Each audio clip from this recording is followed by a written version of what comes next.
Okay students, today is your final year project presentation and I will be evaluating your final year project. So do your best and good luck. Hope you won't fail.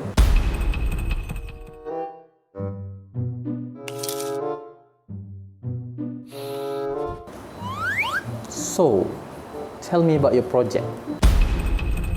Actually, my project. What is your project objective?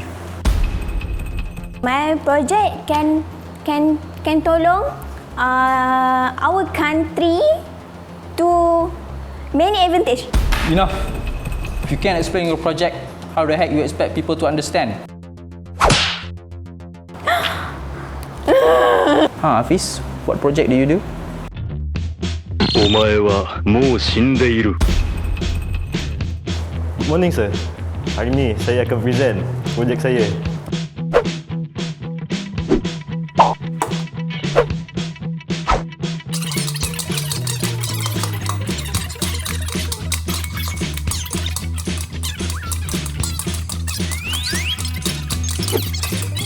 Dan di samping itu, projek saya ni juga mampu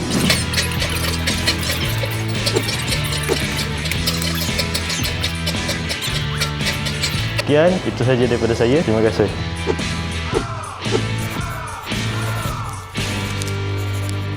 Congratulations. Nice presentation. You deserve it.